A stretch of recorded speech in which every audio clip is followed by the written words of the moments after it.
Hi friends, welcome to EduTabs. So welcome to this Target NABARD Grade A and B 2019 series, 5 MCQs a day, wherein each day we'll come up with a discussion of 5 MCQs which is going to cater to the NABARD examination. So we'll be discussing questions taken from various components like ESI, ARD, even general awareness, right? We'll also cover static as well as current affairs portions. So this is lecture 2. Yesterday we had discussed 5 questions as part of lecture 1. So let's begin. So friends, we know that yesterday we saw on NABARD's official website that there is notification out and the online registrations has also begun today, right? So you can see here the dates of the registration from 10th of May 2019 till 26th of May 2019, right? And we also have the exam dates with us now. So the NABARD Grade A examination is going to be held on 15th and 16th of June 2019 and NABARD Grade B examination is going to be held on 16th of June 2019. So there are a total of 8 vacancies for NABARD Grade B officer post and NABARD Grade A there are 79 vacancies. Yesterday we have also taken a live session wherein we have discussed the eligibility criteria and also the other important aspects that needs to be known before applying to the post of NABARD Grade A and B, right?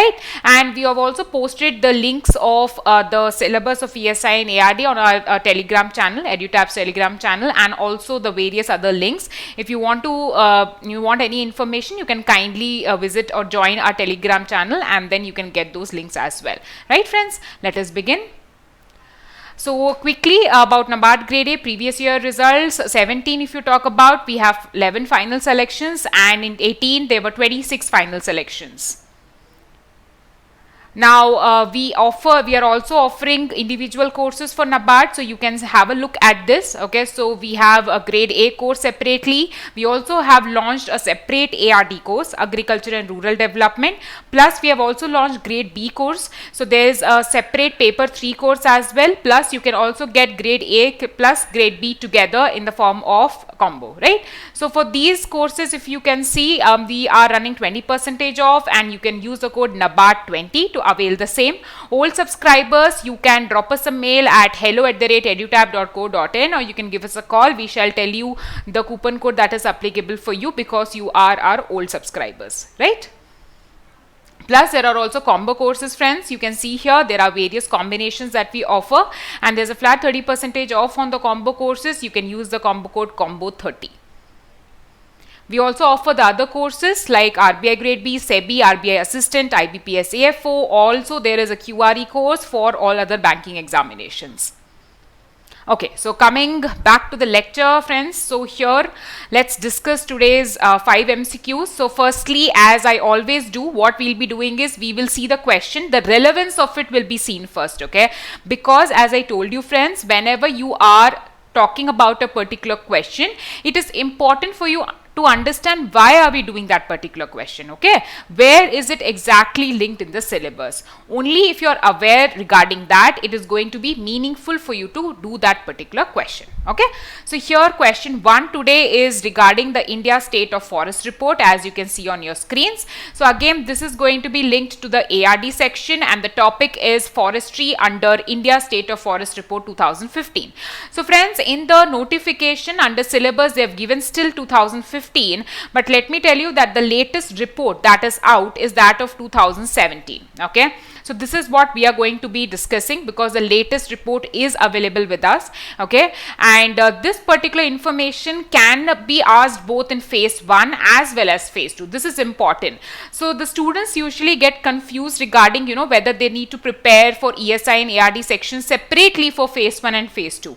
The answer is no friends. What happens is when you are preparing the topics, automatically you're doing your preparation for phase 2 and phase 1. I'm talking about the ESI and the ARD section. Okay, so let us go with the question.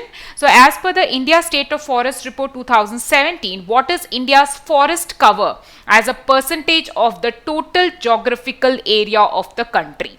Right? So we are concerned about India's forest cover. Now friends, there are various terms that you would find in the India State of Forest report, okay? And then you need to know the numerical value of those terms, okay? So here the answer for this particular question is 21.54%. So this is India's forest cover when you are taking it as a percentage to the total geographical area. Okay, these are, you know, memory based questions, nothing much to understand. You just need to know this value, memorize it. You might be asked this question directly. Okay. Now, let me tell you the source. Obviously, we know it is India State of Forest Report, which is again released by the Ministry of Environment and Forest. Okay, so here you can see this is a tabular column. Okay, and we are referring here to forest cover of India. We have just now seen the percentage of it. Okay, now this again can be divided into various categories. You have very dense forest. Okay, you have moderately dense forest. Okay, you have open forest. Okay, total forest cover.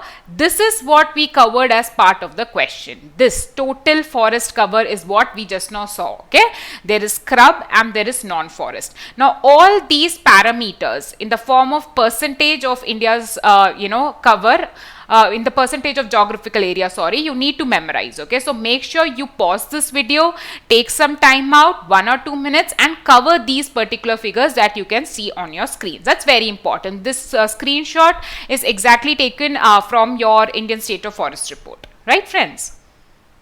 Okay, now as I told you, there was nothing to learn there, only like there was no concept based question. That was a memory based question, wherein if you know the answer, you'll be able to tick that. Okay, but there are certain terms, as I told you, which are mentioned in the India State of Forest report, and you need to be aware of those terms.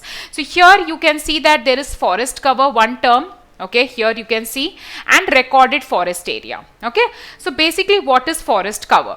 So as per the India State of Forest report, it actually refers to all lands which fulfill two criteria. Now what is that two criteria?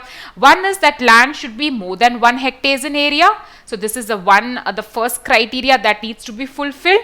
Plus the second criteria that needs to be fulfilled is with a tree canopy of more than 10%. Okay, so these are the two criteria. If it is fulfilled, then obviously that particular area is going to be included under forest cover. Right, so this is important, you need to understand.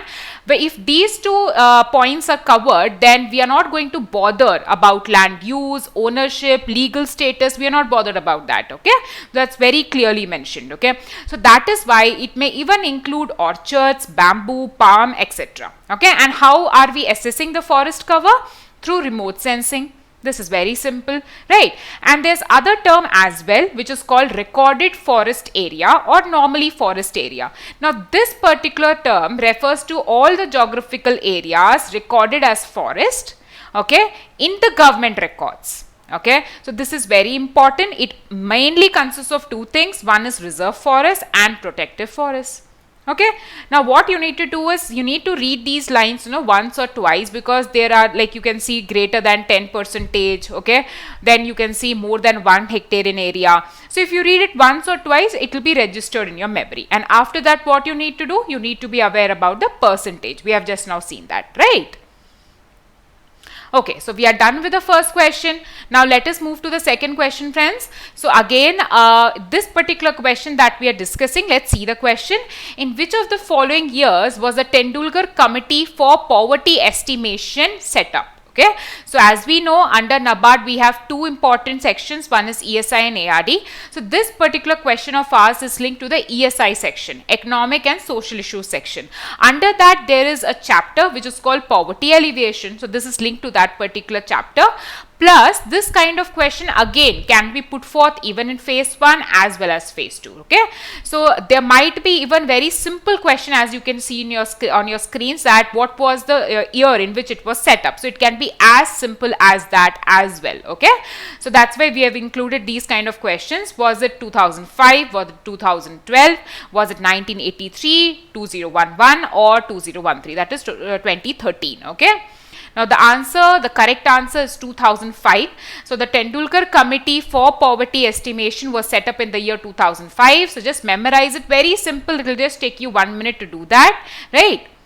Now here, friends, you can see this tabular column wherein the two important committees when you talk about poverty alleviation in India. So friends, see what happens is whenever you're reading a particular chapter, now we are going through poverty alleviation. So under this chapter, make sure that whenever you talk about poverty estimation or any other poverty measures in India, if there are important committees associated with it, you need to be aware about that committee. There are questions that are put based on committees and commissions in the examination paper. Okay. So now you can see that here we are seeing two important committees related to poverty alleviation. One is Tendulkar committee, basically estimation, and then Rangarajan committee.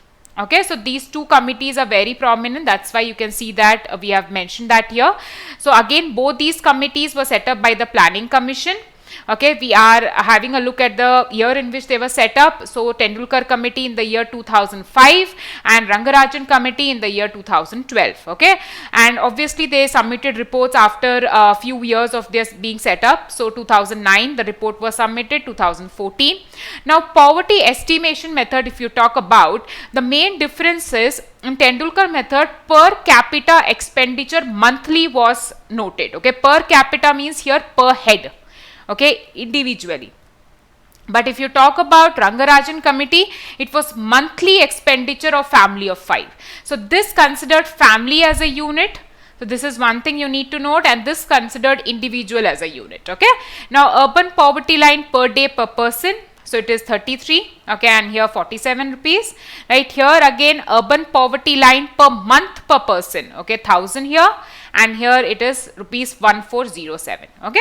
So make sure you just know these things. It will just take you 2 minutes. Just pause the video then and there, complete this and then move ahead, okay. Don't leave it for last.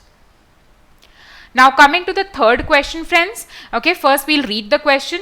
So as per the NABARD norms, what is the floor space requirement? Okay, floor space requirement per adult graded Murrah buffalo. Okay, so now let me tell you that this is linked to the ARD section. Okay, and the specific chapter that we can link it to is animal husbandry.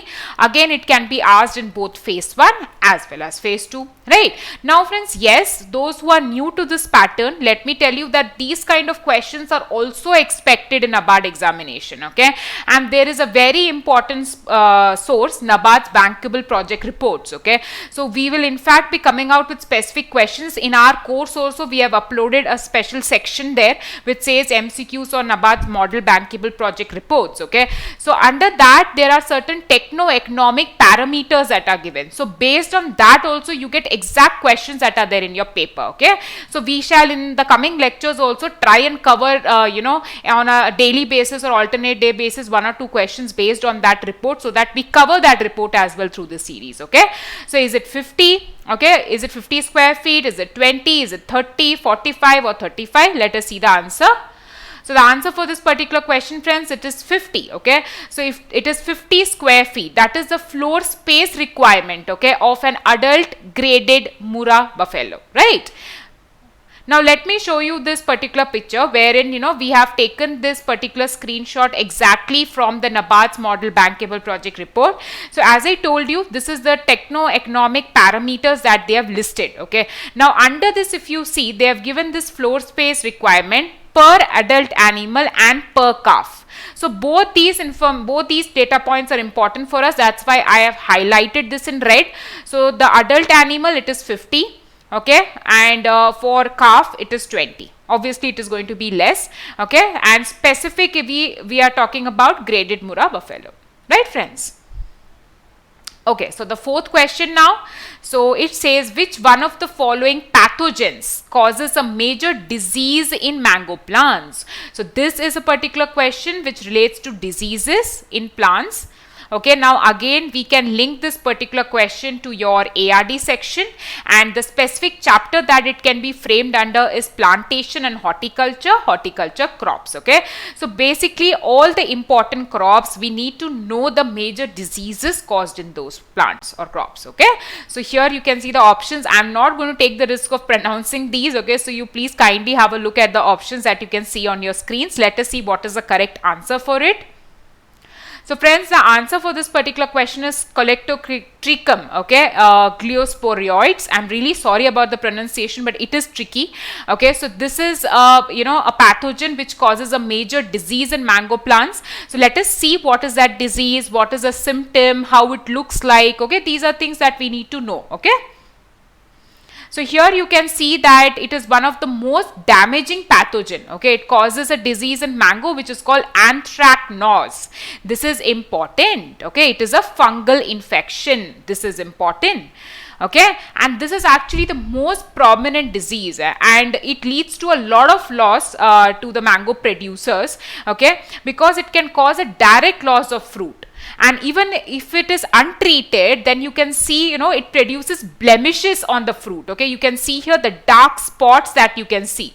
Okay, and obviously anyone is not going to be tempted to buy such mangoes which have blemishes on them. Okay, initially they were not treated, so it got transformed like this, and when they enter the market, obviously either they are not even going to be bought or they're going to go away at throwaway prices. Okay, so it's a huge loss to the mango producers. So you can see how important it is to treat such a disease, or maybe make sure we prevent it.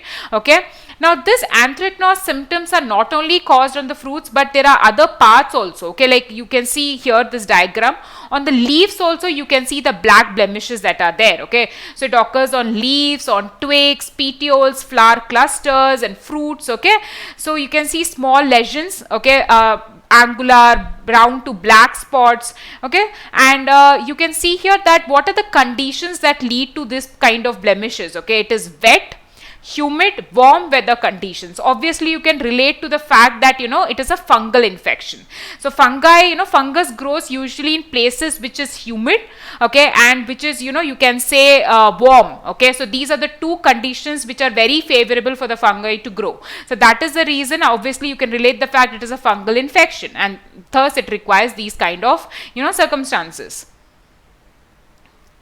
Now what can be done? Okay, so obviously you can do some, you can either act afterwards or you can take some preventive measures, right friends? So what you can do is you can prune trees yearly. Okay, that means you can cut the unwanted parts. Okay, you can trim them, shape them. Okay, give them a well maintained structure. Okay, now when we are talking about prune trees here, there's a separate topic as well which is called pruning.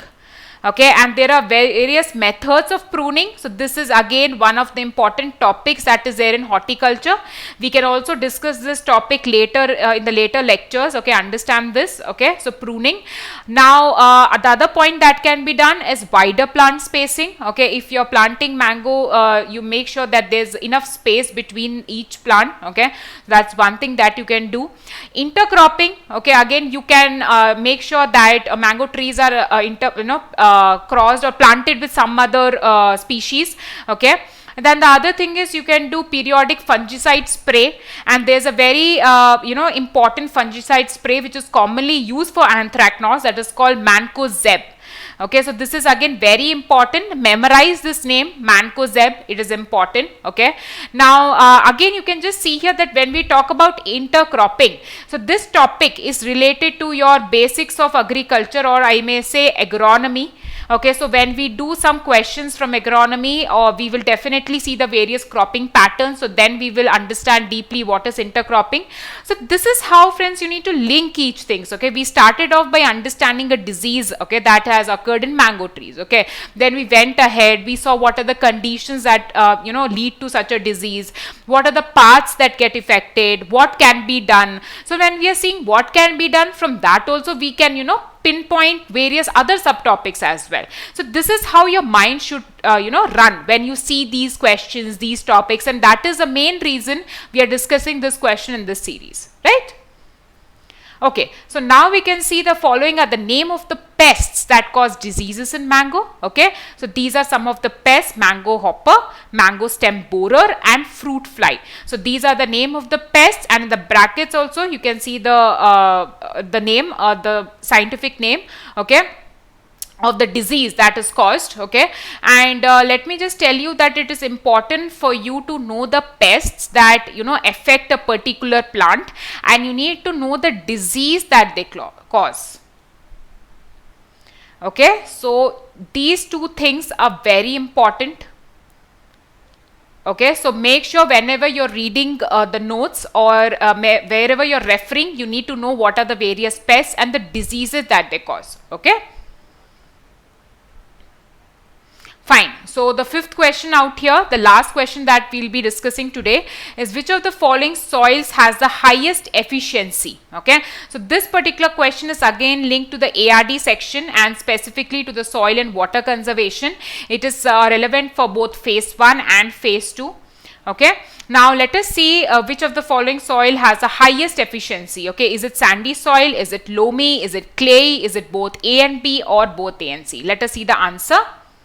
So obviously friends, it is loamy soil. Let us see or figure out why is it so.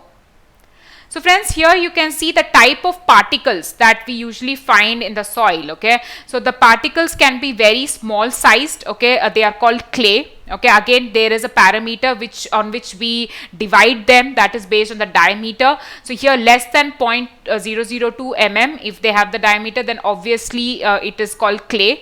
Then medium is silt from 0.05 to 0.002, and the larger particles are sand particles. Okay, from 2 to 0.05 mm. So you can say 0.05 to 2 mm. Okay, so these are the larger particles.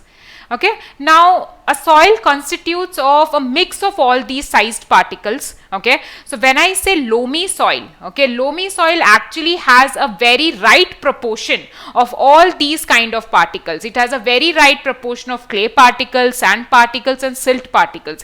Because of that, we can say that loamy soil is actually a very balanced soil. Okay, it supports both kharif crops, okay, as well as the rabi crops because of this balanced nature that it has. Now let us compare. See, what happens is when you talk about sandy soil, so the maximum proportion of particles is large sized particles. Okay, so what happens is when you pour water in these kind of soils, it immediately gets drained away. Okay, so this particular soil is going to remain dry, okay, for most of the time because of this percolation of water that takes place. Okay, so that is why frequent irrigation is required here. Remember yesterday we were dealing with sprinkler irrigation. We studied this part, okay, that wherever sandy soils are there, it is suitable that we go for sprinkler irrigation. Because why?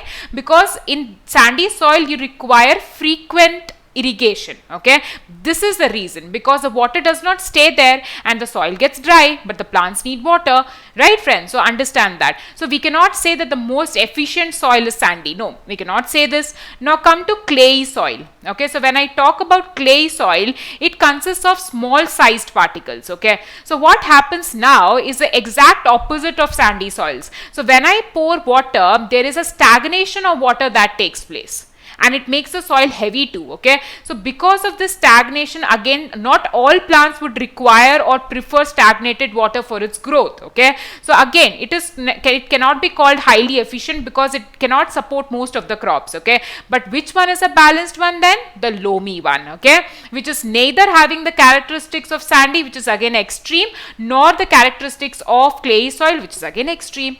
Right friends, understand this concept here? Okay, so with this friends, we are done with today's 5 MCQs, and I really hope that these concepts are going to help you out in your preparation. In case you have any queries regarding our course, you can go to our website www.edutab.co.in. You can drop us a mail at hello@edutab.co.in. You can call us on 814-620-7241. And friends, we are there in your journey of preparation. Do not worry, the notifications are out. We have ample amount of time. In fact, we'll be coming out with a strategy as well as to how do we go about the preparation, right? So till then friends, thank you so much and happy learning.